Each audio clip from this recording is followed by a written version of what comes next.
Inference Plus Story Short Number 14, Series B. The footprints in the snow started midway between the woodpile and barn and led to the farmhouse, as though the person who made them dropped down from the sky into the barnyard. Other than the perplexing point of origin, the prints were unexceptional, the tread a generic one that could be found on any pair of boots purchased between here and Hamburg. When Greta had pointed them out to Papa on their way to milk the cows, his only reaction had been an ambiguous snort that could have meant anything from "this is troubling" to "shut up, stupid girl." She knew better than to press the issue, but the mysterious footprints had remained on her mind all day. They unsettled her, not only because they began in a patch of clean, unbroken snow, but because they led only to the farmhouse. No prints pointing the opposite direction. It was probably Peter, Mama whispered that night when Greta voiced her concerns as they huddled beneath the bed covers. "You know how he is, how all little boys are, always playing tricks. He probably backed out the same way he came, then ran off home. He'd be having a good laugh seeing you so frightened." "Maybe so," Greta said, but she was still uneasy. The boot prints were much too large to be Peter's. "Hans, the rats are back in the attic," Mama said, stirring the breakfast porridge. "You need to set the traps again. Rats are dirty, filthy creatures, leaving droppings everywhere. We'll all get sick." Papa grunted. "I mean it," Mama continued. "I could hear them scratching around all night. It's a miracle I can keep my eyes open today."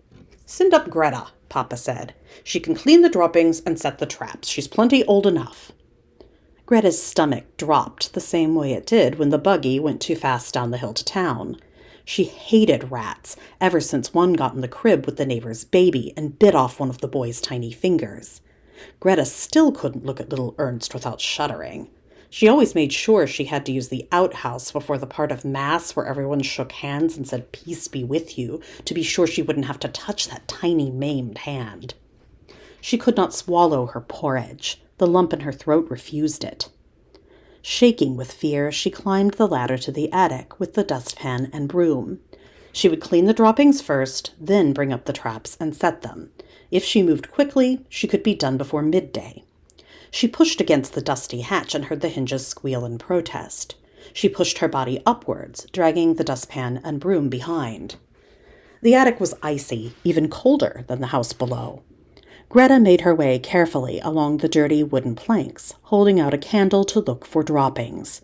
She was relieved to find none, despite the open window at the far end of the room. She crept forward and yanked it closed, then darted back down the ladder.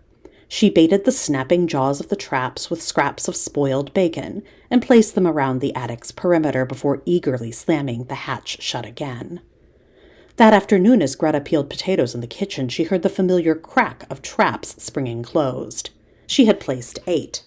She heard each one go off in turn. So many rats. They were overrun.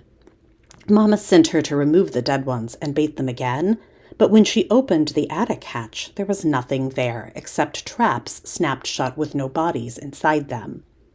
Greta was relieved. The thought of touching the cold, furry bodies repulsed her. She baited and set them again as quickly as she could, then hurried out to the barn to help with Papa with the milking. "Greta," Papa boomed, storming into the kitchen. "Where did you leave the axe? I need to split logs or it'll be a cold night for all of us. If you left it out in the snow to rust, I'll beat you until you remember never to leave it again. Do you hear? It was leaning against the porch railing not 2 hours ago, so you can't have taken it far."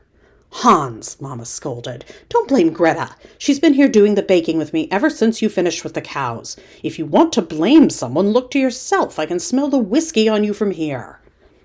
Papa's jaw clenched even as his face bloomed with humiliation.